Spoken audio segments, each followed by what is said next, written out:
पंजाब, हरियाणा, हिमाचल की खबरों में आपका स्वागत है और मैं हूं आपके साथ पूजा अग्रवाल। बुलेटिन की शुरुआत करेंगे, लेकिन उससे पहले नजर इस वक्त के हेडलाइंस पर।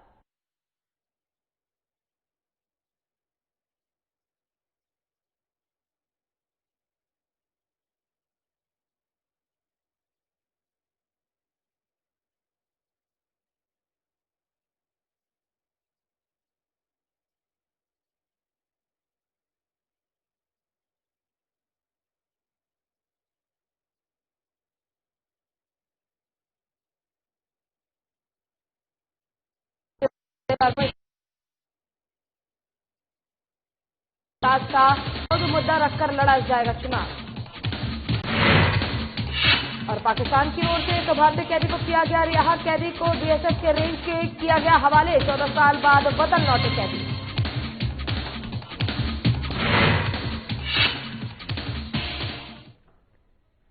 चलिए शुरुआत करेंगे खबरों से। शाही शहर पटियाला के राजा भलंदर स्टेडियम में गणतंत्र दिवस के मौके पर पंजाब के मुख्यमंत्री कैप्टन अमरिंदर सिंह ने राष्ट्रीय झंडा लहराने और सलामी लेने की रस्म अदा की जाएगी। और उसके चलते हर साल की तरह इस साल भी जहां एनसीसी कैडेट्स, स्कूल के विद्यार्थी और अलग अलग क्षेत्र के लोग परेड का हिस्सा बनेंगे, वहीं बढ़ चढ़कर पंजाब पुलिस ने भी इस परेड में हर साल की तरह मुख्य आकर्षण का केंद्र रखेगी।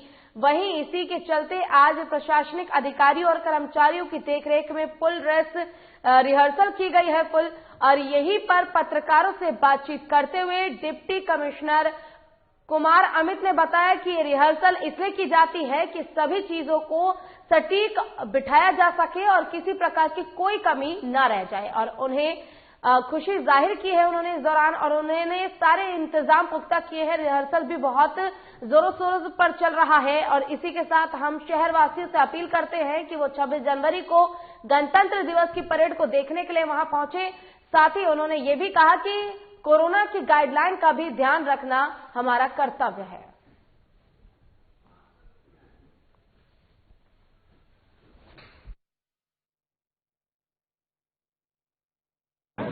आप रिहर्सल कर दें सो दैट कोई भी कमियां जी है आप उन्हें नोट कर लें, क्योंकि बड़ा इंपॉर्टेंट दिन होता है कॉन्स्टिट्यूशन।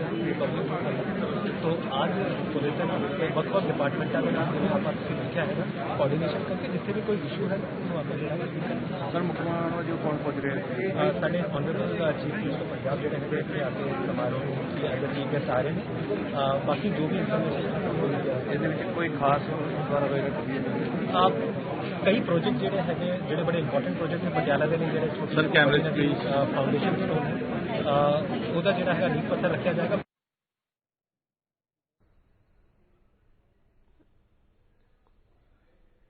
और 26 जनवरी को दिल्ली में किसान जत्थेबंदियों की तरफ से हो रही ट्रैक्टर परेड के लिए मुक्तसर साहब से जत्था रवाना हुआ है।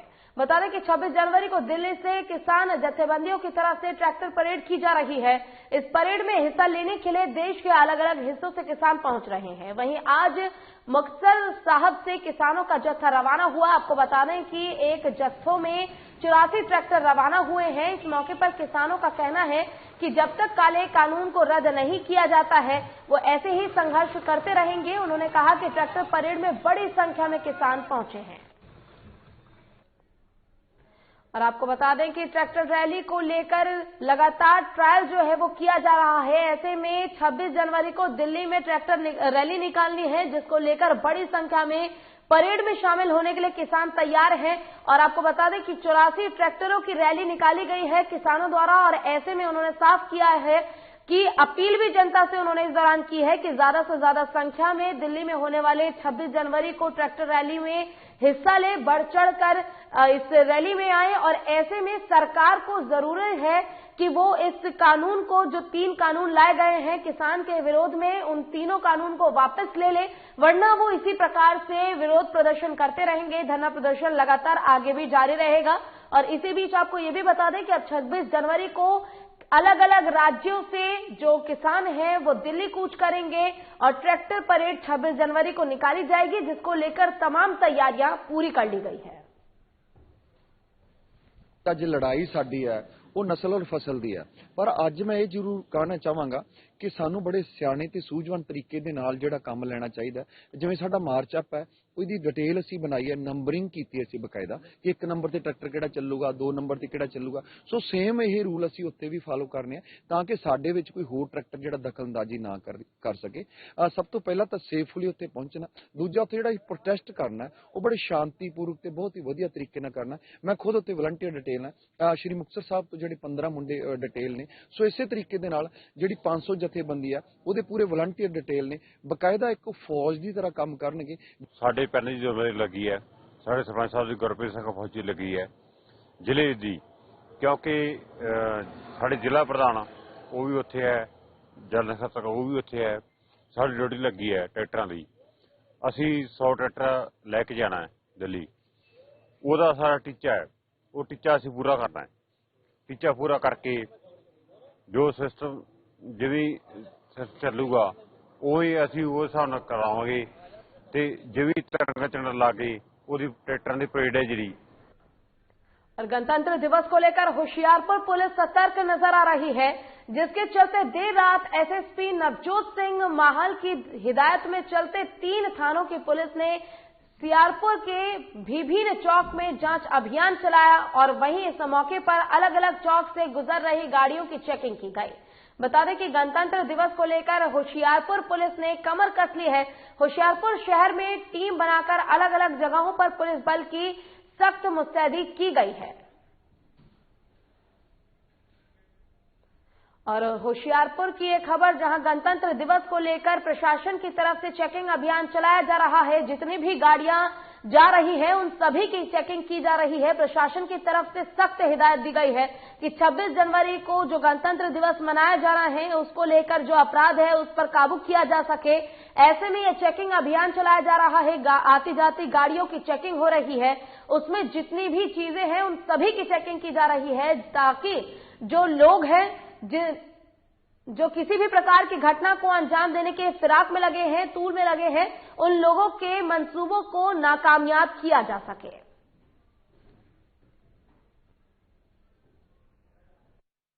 26 जनवरी जी आ रही है, गणतंत्र दिवस आ रहा जी। ਉਹ ਤੋਂ ਪਹਿਲਾਂ ਜਿਹੜੇ ਕੋਈ ਸ਼ਰਾਰਤੀ ਅੰਸਰ ਹੁੰਦੇ ਆ ਜੀ, ਉਹ ਕੋਈ ਨਾ ਕੋਈ ਇਹੋ ਜਿਹੀ ਤਾਕਤ ਰਹਿੰਦੇ ਆ ਕਿ ਇਹ ਇੱਕ ਜਿਹੜਾ ਪੂਰੇ ਨੈਸ਼ਨਲ ਡੇ ਹੈਗਾ ਜੀ, ਉੱਤੇ ਕੋਈ ਨਾ ਕੋਈ ਵਿਘਨ ਪਾਇਆ ਜਾਵੇ, ਕੋਈ ਇਹੋ ਜਿਹਾ ਉਸ ਗੱਲ ਤੇ ਮੱਦੇ ਰੱਖਦੇ ਸ਼ਰਾਰਤੀ ਅੰਸਰਾਂ ਦੇ ਕੋਈ ਠੱਲ ਪਾਈ ਜਾਵੇ, ਕੋਈ ਇਹੋ ਜਿਹੀ ਮਾੜੀ ਘਟਨਾ ਨਾ ਹੋਵੇ ਜਿਹਦੇ ਨਾਲ ਸਾਡਾ ਜਿਹੜਾ ਇਹ ਨੈਸ਼ਨਲ ਡੇ ਖਰਾਬ ਹੋਵੇ। ਉਹਦੇ ਮੱਦੇ ਨਜ਼ਰ ਜਿਹੜੀ ਅੱਜ ਚੈਕਿੰਗ ਕੀਤੀ ਜਾ ਰਹੀ ਹੈ ਅਤੇ ਜਿਹੜੀ ਸਾਡੇ ਸਾਰੇ ਜਿੰਨੇ ਵੀ ਜੀਓ ਅਫਸਰ ਹੈ ਉਹ ਵੀ ਸਾਰੇ ਬਾਹਰ ਨੇ ਤੇ ਸਾਡੇ ਜਿਹੜੇ ਸਾਰੇ एसएचओज ने वो भी नाइट डोमिनेशन के बाहर ने। और 14 फरवरी को होने वाले नगर निगम चुनाव को लेकर होशियारपुर में कांग्रेस ने अपने 50 वार्डों के उम्मीदवारों की लिस्ट जारी कर दी है। और ये जानकारी औद्योगिक वाणिज्य मंत्री पंजाब सुंदर श्याम अरोड़ा और जिला अध्यक्ष कांग्रेस डॉक्टर कुलदीप नड्डा ने प्रेस रिलीज कर दी है। उन्होंने बताया कि इस बार होशियारपुर नगर निगम चुनाव में 50 वार्डों में से 25 वार्ड में महिलाओं को विशेष स्थान दिया गया है। साथ ही बताया कि कांग्रेस नगर निगम चुनाव शहर के विकास को मुख्य रखकर लड़ रही है। बताते चले कि सभी वार्डों में उतारे गए उम्मीदवार मेहनती और ईमानदार है। 14 फरवरी से नगर निगम के चुनाव होने हैं, जिसको लेकर कांग्रेस की तरफ से तमाम तैयारियां कर ली गई हैं। उन्होंने कहा है कि 50 वार्डों में से 25 वार्ड पर वो महिलाओं को उतारेंगे और जिसके लिए कि उन्होंने पूरी तैयारी कर ली है। और 14 फरवरी को नगर निगम के चुनाव होने हैं, जिसको लेकर कांग्रेस की तरफ से तमाम तैयारियां पूरी हो चुकी है। कोशिश ये की जा रही है कि 25 वार्ड की सीटों पर महिलाओं को उतारा जाए और महिलाओं को सशक्त किया जाए, जिससे कि काफी ज्यादा फायदा होगा क्षेत्रवासियों को भी। और ऐसे में तमाम कोशिशें चुनाव को लेकर कांग्रेस की तरफ से की जा रही है।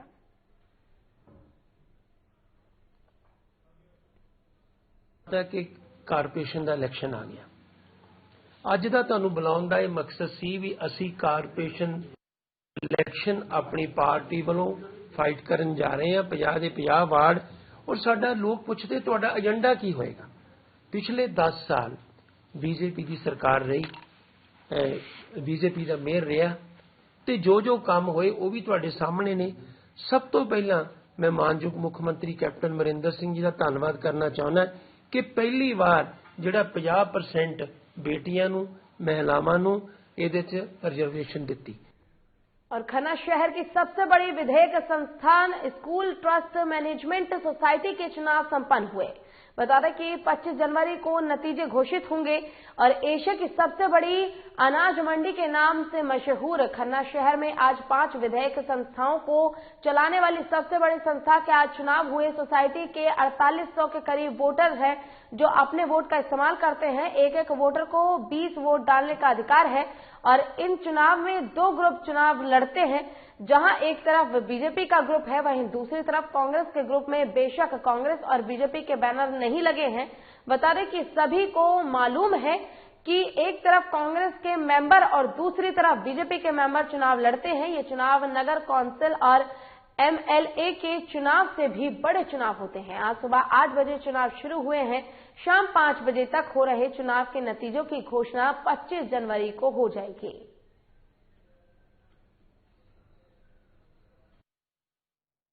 अनाज मंडी ਦੇ ਵਿੱਚ ਅੱਜ ਇਸ school trust and management society ਦੇ ਚੁਣਾਵ ਹੋਣ ਜਾ ਰਹੇ ਨੇ। ਇਹ ਚੁਣਾਵ ਨਗਰ ਕੌਂਸਲ ਦੇ ਚੁਣਾਵਾਂ ਨਾਲੋਂ ਵੀ ਜ਼ਿਆਦਾ ਅਹਿਮੀਅਤ ਰੱਖਦੇ ਨੇ। ਲਗਭਗ 5800 ਦੇ ਕਰੀਬ ਮੈਨੇਜਮੈਂਟ ਦੇ ਮੈਂਬਰ ਨੇ ਜਿਹੜੇ 20 ਮੈਂਬਰ ਖੜਦੇ ਨੇ ਜਿਨ੍ਹਾਂ ਦੇ ਵਿੱਚੋਂ ਇੱਕ ਕੈਂਡੀਡੇਟ ਨੇ ਇੱਕ ਮੈਂਬਰ ਨੇ ਜਿਹੜਾ ਹੈ 20 ਵੋਟਾਂ ਪਾਣੀਆਂ ਹੁੰਦੀਆਂ ਨੇ। ਉਸ ਦੇ ਸੰਬੰਧ ਵਿੱਚ ਲਗਭਗ 5800 ਦੇ ਕਰੀਬ ਜਿਹੜੇ ਹੈ ਅੱਜ ਵੋਟਰ ਆਪਣੀ ਵੋਟ ਦਾ ਇਸਤੇਮਾਲ ਕਰਨਗੇ ਤੇ ਅੱਜ 2 ਪੈਨਲਾਂ ਦੇ ਵਿੱਚ ਜਿਹੜੀ ਹੈ ਇਹ ਲੜਾਈ ਲੜੀ ਜਾਂਦੀ ਹੈ। ਇੱਕ ਪਾਸੇ ਕਾਂਗਰਸ ਪੈਨਲ ਮੰਨਿਆ ਜਾਂਦਾ ਹੈ ਤੇ ਦੂਸਰੇ ਪਾਸੇ ਭਾਜਪਾ ਪੈਨਲ ਮੰਨਿਆ ਜਾਂਦਾ ਹੈ। ਬੇਸ਼ੱਕ ਜਿਹੜਾ ਹੈ ਇਹ ਨਾਮ ਕਾਂਗਰਸ ਜਾਂ ਭਾਜਪਾ ਦਾ ਨਹੀਂ ਦਿੱਤਾ ਜਾਂਦਾ, ਇਹਨਾਂ ਨੂੰ ਅਲੱਗ-ਅਲੱਗ ਨਾਮ ਦੇ ਨਾਲ ਜਿਹੜਾ ਹੈ ਸੰਬੋਧਿਤ ਕੀਤਾ ਜਾਂਦਾ। ਮੇਰੇ ਨਾਲ ਕਾਂਗਰਸ ਦੇ ਪ੍ਰਧਾਨ ਖੜੇ ਨੇ। ਜੀ ਕੀ ਕਹਿਣਾ ਚਾਹੁੰਦੇ ਹੋ, ਅੱਜ ਚੁਣਾਵ ਹੋਣ ਜਾ ਰਹੇ ਨੇ, ਕੀ ਮੰਨਦੇ ਹੋ? ਕਿਉਂ ਮੈਨੂੰ ਸਾਹਿਬ ਸਾਡੇ ਵਿੱਚ ਵੀ ਅੱਜ ਬੜੀ ਚੋਣ ਹੋ ਰਹੀ ਹੈ। ਚੋਣ ਬੜੀ ਅਹਿਮ ਚੋਣ ਹੈ। ਇਹਦੇ ਵਿੱਚ ਸਾਡੇ ਜਿਨ੍ਹਾਂ ਦੇ ਆਲੇ ਦੁਆਲੇ ਜਿਹੜਾ ਇਹ ਭੂਮਿਕਾ ਹੈ। ਚਲੋ ਜਿਹਨੇ ਵੋਟ ਪਾਤੀ ਪੂਰੀ ਚਲੋ ਖੜੋ ਨਾ। ਅਸੀਂ ਚਾਹੁੰਦੇ ਹਾਂ ਵੀ ਵਧੀਆ ਤੋਂ ਵਧੀਆ ਅਗਰ ਇਮਾਨਦਾਰ ਔਰ ਪੜ੍ਹਿਆ ਲਿਖਾ ਜਿਹੜਾ ਵੀ ਕੈਂਡੀਡੇਟ ਹੈ ਉਹ ਇਸ ਮੌਕੇ ਦੀ ਹੋਣਾ ਚਾਹੀਦਾ। ਸਾਡੇ ਜਿਹੜੇ ਲੀਡਰ ਪੈਨਲ ਦੇ ਸਾਡੇ ਕੈਂਡੀਡੇਟ 17 ਕੈਂਡੀਡੇਟ ਨੇ ਸਾਡੇ, ਪਰ ਸਾਡੇ ਬੜੇ ਸੂਝਵਾਨ ਕੈਂਡੀਡੇਟ ਨੇ। ਅਸੀਂ ਉਹਨਾਂ ਨੂੰ ਬੜਾ ਸੋਚ ਸਮਝ ਕੇ ਉਹਨਾਂ ਨੂੰ ਖਿਲਾਇਆ। ਹਰ ਰੋਜ਼ ਚੈਨਲ ਸਾਡਾ ਸਾਰਾ ਦਾ ਸਾਰਾ ਜਿੱਤੂਗਾ। ਬਾਕੀ ਜਿਹੜੇ ਦੂਜੀਆਂ ਪਾਰਟੀ ਕਹਿ ਲਓ ਜਾਂ ਦੂਸਰੇ ਪੈਨਲ ਕਹਿ ਲਓ ਤੇ ਉਹਨਾਂ ਪੈਨਲ ਦੇ ਪੱਲੇ ਕੁਛ ਨਹੀਂ। ਲੋਕਾਂ 'ਚ ਬੜਾ ਉਤਸ਼ਾਹ ਹੈ। 5500 ਦੇ ਤਕਰੀਬਨ ਵੋਟਰ ਆ ਰਹੇ ਨੇ ਵੋਟ ਪਾਉਣ ਵਾਸਤੇ। ਬੜਾ ਉਤਸ਼ਾਹ ਹੈ ਲੋਕਾਂ ਦੇ ਵਿੱਚ। उसके जिमें एक नगर कौंसल के चुनाव होते हैं या MLA के चुनाव होते हैं, उस तरह का जो है सिस्टम इस मैनेजमेंट सोसाइटी हो रहा है। लगभग 5800 के करीब जी है मैनेजमेंट के वोटर ने तो एक वोटर जो है 20 वोटा का इस्तेमाल करता है। लगभग 2 पैनल जो ने इतने बने हुए हैं, दोनों पैनलों के कैंडीडेट खड़े ने। देख रहे हो सफाई लगाई जाती है, उस तो बाद काउंटिंग होती है, वोटर लिस्ट बनी हुई है जिससे पूरे मैंबरों की सारा है वोट का इस्तेमाल किया जाता है। इतने मोहर लगी ने, मोहर लगने के बाद जो है ये बूथ नंबर 21 के खड़े हैं जिथे कि वोट जी है बक्सर के लास्ट के पाई जा रही है। कैमरामैन रजेश राजे के साथ मैं राजमैन लोग साधना प्लस। और पाकिस्तान की ओर से एक भारतीय कैदी को रिहा किया गया है। इसे पाकिस्तान रेंजर ने बाघा सरहद पर BSF रेंजर के हवाले किया।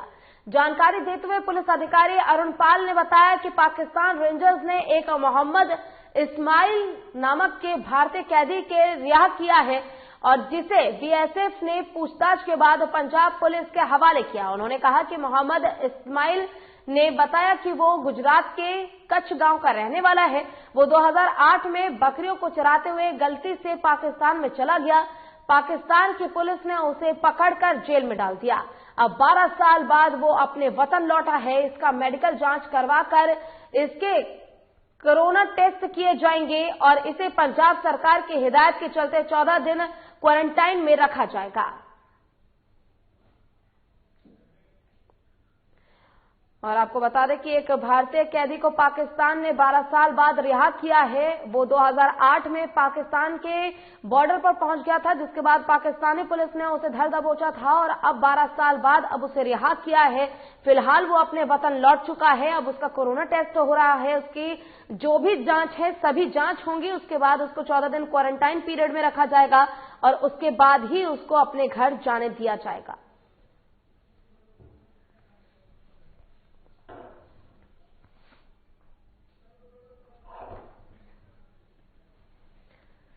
आपको आपको बता दें कि पाकिस्तान की तरफ से एक कैदी को रिहा कर दिया गया है। 2008 में बकरियों को चढ़ाते हुए वो पाकिस्तान पहुंच गया था, जिसके बाद पाकिस्तान पुलिस ने उसे धर दबोचा था। अब 12 साल बाद एक बार फिर से उसे रिहा कर दिया गया है और अब वो अपने वतन लौट चुका है। आपको बता दें कि उसका जो भी कोरोना टेस्ट है और जितनी भी स्वास्थ्य से संबंधित जो भी जांच होने हैं वो सभी जांच होंगे, उसके बाद ही उसको कहीं पर भी जाने दिया जाएगा। और आपको बता दें कि 14 दिन क्वारंटाइन पीरियड में भी उसे रखा जाएगा। हालांकि ये काफी बड़ी बात है कि 12 साल बाद एक कैदी को वापस उसके वतन भेजा जाता है और अब उसका वहां पर जांच चल रहा है और वो जल्द ही अपने घर वापस चला जाएगा। 14 दिन के लिए उसे क्वारंटाइन पीरियड में रखा जाएगा क्योंकि कोरोना काल चल रहा है। ऐसे में जरूरी है ये कि दूसरे देश से आए हर व्यक्ति का कोरोना जांच हो और ऐसे में उस कैदी का भी कोरोना जांच किया जाएगा। सीनियर कप्तान पुलिस अंम੍ਰਿਤਸਰ ਦਿਹਾਤੀ जी ਵੱਲੋਂ 2 दिन पहले ਸਾਨੂੰ इंटीमेट किया गया ਸੀ कि एक भारतीय नागरिक ਜਿਹੜਾ ਕਿ ਪਾਕਿਸਤਾਨ ਵਿੱਚ ਆਪਣੀ ਸਜ਼ਾ ਪੂਰੀ ਕਰ ਚੁੱਕਾ ਹੈ ਉਸ ਨੂੰ ਅੱਜ ਰਿਲੀਜ਼ ਕੀਤਾ ਜਾ ਰਿਹਾ ਹੈ। ਪਾਕਿਸਤਾਨ ਰੇਂਜਰ ਵੱਲੋਂ ਕਰੀਬ 3 ਵਜੇ ਦੇ ਕਰੀਬ ਉਹਨਾਂ ਨੇ ਇੱਕ ਭਾਰਤੀ ਨਾਗਰਿਕ ਨੂੰ BSF ਦੀ ਹੈਂਡਓਵਰ ਕੀਤਾ। 2008 ਵਿੱਚ ਇਹ ਵਿਅਕਤੀ ਗਲਤੀ ਨਾਲ ਕੱਛ ਦੇ ਏਰੀਆ ਵਿੱਚੋਂ ਪਾਕਿਸਤਾਨ ਦੀ ਹੱਦ ਤੇ ਦਾਖਲ ਹੋ ਗਿਆ। ਪਾਕਿਸਤਾਨ ਵਾਲਿਆਂ ਨੇ ਇਸ ਨੂੰ ਫੜ ਕੇ ਇਸ ਦੇ ਉੱਪਰ ਮੁਕੱਦਮਾ ਦਰਜ ਕਰਕੇ ਮੁਕੱਦਮੇ ਵਿੱਚ ਇਹਨੂੰ 5 ਸਾਲ ਦੀ ਕੈਦ ਹੋਈ। हैदराबाद ਦੇ ਵਿੱਚ ਇਹਨੂੰ ਜਿਹੜੀ ਸੈਂਟਰਲ ਜੇਲ੍ਹ ਆ ਪਾਕਿਸਤਾਨ ਦੇ ਵਿੱਚ ਇਹਨੂੰ ਉੱਥੇ ਰੱਖਿਆ ਗਿਆ। ਸਜ਼ਾ ਪੂਰੀ ਹੋਣ ਉਪਰੰਤ और अपने राज्य को छोड़कर मोगा में बसे और बस स्टैंड पर ही रहने वाले एक परिवार की 7 साल की मासूम बच्ची बस स्टैंड पर भीख मांगकर अपना और अपने परिवार का भरण पोषण करती है। बता दें कि बस हादसे में बच्ची की मौत हो गई है और आपको बता दें कि थाना सिटी 1 के प्रभारी जसवंत सिंह ने बताया कि सड़क हादसे में बच्ची की मौत हो गई। उन्होंने बताया कि फिलहाल मौके पर पुलिस पहुंची है और आगे की कार्रवाई में जुट गई है। और बता दें कि बस स्टैंड पर रह रहे एक परिवार जिसमें कि मासूम बच्ची अपने घर का भरण पोषण करती थी, लेकिन एक हादसे की वो शिकार हो गई। हादसे में आपको बता दें कि बच्ची की जान चली गई और अधिकारी की तरफ से ये जानकारी दी गई है कि एक्सीडेंट के कारण बच्ची की जान चली गई है और अब उसका परिवार रोता बिलखता नजर आ रहा है। प्रशासन की तरफ से आगे की कार्रवाई भी की जा रही है, परिवार वालों को दिलासा दिया जा रहा है। लेकिन ऐसे में बस स्टैंड पर रहने वाले गरीब परिवार का अब आगे क्या हाल होगा, ये सबसे बड़ा सवाल बना हुआ है, क्योंकि जो मासूम बच्ची जिसकी मृत्यु हो गई वो खुद अपने परिवार का खर्चा चलाती थी, भरण पोषण करती थी और अब उसके मौत के बाद उसके परिवार को देखने वाला कोई भी नहीं है। करीब 3:30 बजे की गल है। एक ढिल्लों बस है सुनाम तो चल के मोगे आउंदी 3:25 से बस अड्डे दे विच निक्के निक्के बच्चे जिवें पतंग लुटदे फिरदे भीख मंगदे फिरदे एक बच्ची है 7-8 साल दी वो भज के किसी होर बस तो डर के इस बस दे जिहड़ा कंडक्टर साइड वाला टायर आ पिछले टायरां दे हेठ आ गई है। बच्चा इधर खड़ा सीगा जी दूसरी बस तो डर के वो कुड़ी इधर मेरे टायर थल्ले आ गई। की गल की होई सीगी भजी आई सीगी मैं वो पैसे मंगदे फिरदे सीगा उधर जो दूसरी गड्डी आई वो तो डर के मेरे गाड़ी थल्ले आ गई। अगले टायर पिछले टायर से। और जिला नवाशहर के बंगा शहर में रहस्यमयी परिस्थितियों में एक कबाड़िए की गुरु नानक मिशन अस्पताल डाहा कलेरा अस्पताल में मौत हो गई, जिसकी पहचान प्रदीप शाह पुत्र शरण शाह मोहल्ला प्रेमनगर हट्टा रोड़ी निवासी बंगा के रूप में हुई है। आपको बता दें कि प्रदीप शाह के पारिवारिक मेंबरों ने आरोप लगाया है कि उसके पड़ोसी कबाड़िए दिनेश ने प्रदीप शाह को अपने घर में बुलाकर शराब में जहर देकर मार दिया। आपको बता दें कि पारिवारिक मेंबर ने बताया कि प्रदीप शाह बुधवार को लुधियाने से आया था। मौके पर गली में दिनेश कबाड़िए ने प्रदीप शाह को आवाज लगाकर अपने घर बुलाया और उसे शराब पिलाई। उसने शराब में जहर दे दिया। जब घर आया तो उल्टियां करने लगा। बाद में उसे हमने बंगा में महिंद्रा अस्पताल में भर्ती कराया। गंभीर हालत में महिंद्रा अस्पताल के डॉक्टरों ने उसे गुरु नानक मिशन अस्पताल डाहा कलेरा में रेफर कर दिया, जहां शनिवार को उसकी मौत हो गई। बताते चले कि पोस्टमार्टम रिपोर्ट आने के बाद ही मौत के कारणों का पता चल पाएगा, लेकिन फिलहाल अभी ये पता नहीं चल पाया है कि आखिर किन कारणों से मौत हुई है।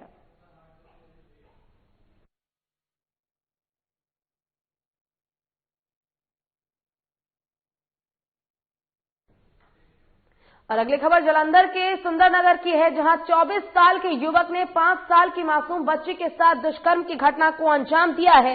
जैसे ही इस घटना की जानकारी बच्ची के परिजनों को लगी तो उन्होंने पुलिस को इसकी सूचना दी, जिसके बाद पुलिस ने शनिवार देर रात 11:15 बजे बच्ची का सिविल अस्पताल में मेडिकल करवाया। आज भी बच्ची का पुलिस अधिकारियों ने सिविल अस्पताल में मेडिकल करवाया है। और बता दें कि पुलिस अधिकारियों ने जानकारी देते हुए बताया कि 24 साल के आरोपी हनी शराबी हालत में किसी बहाने से बच्ची के घर में घुस गया और 5 साल की बच्ची को कहीं अज्ञात जगह पर ले जाकर उसके साथ दुष्कर्म की घटना को अंजाम दिया। बाद में बच्चे को झाड़ियों में छोड़ आरोपी वहां से फरार हो गया।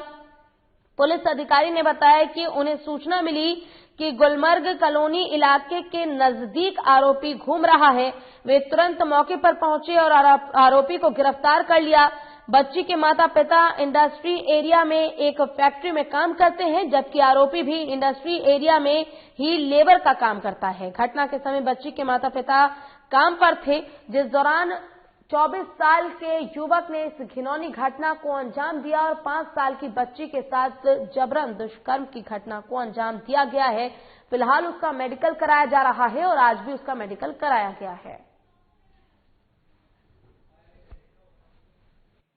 शाम 6 बजे इन्फॉर्मेशन आई थी कि 6 साल का बच्चा लड़की है, उन्होंने कोई शराबी सीगा कोई लेके चल गया।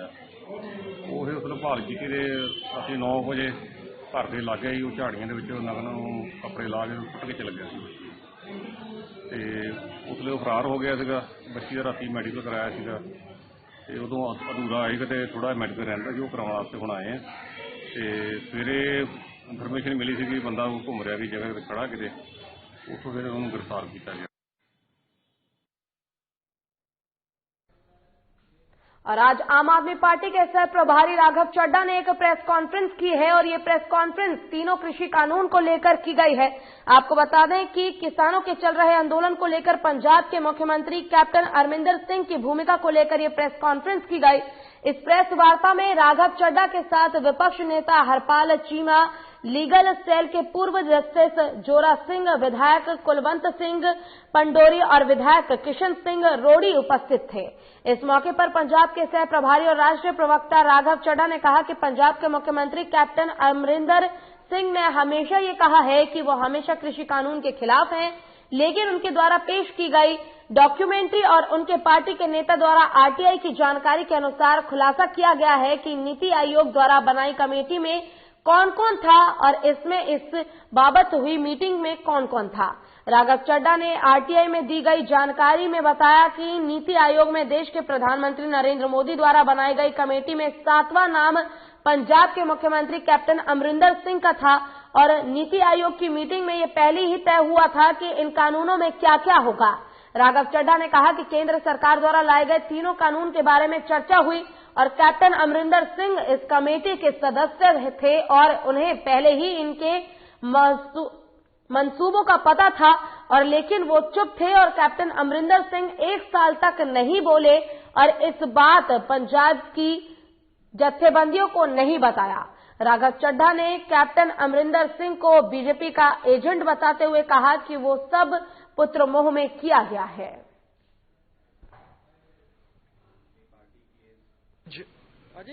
आरटीआई के हवाले से आम आदमी पार्टी ने एक बहुत बड़ा खुलासा किया है, जिसमें ये निकल कर आया है कि पंजाब के मुख्यमंत्री कैप्टन अमरिंदर राजा साहब उस 3 काले कानूनों को बनाने वाली कमेटी के मेंबर थे।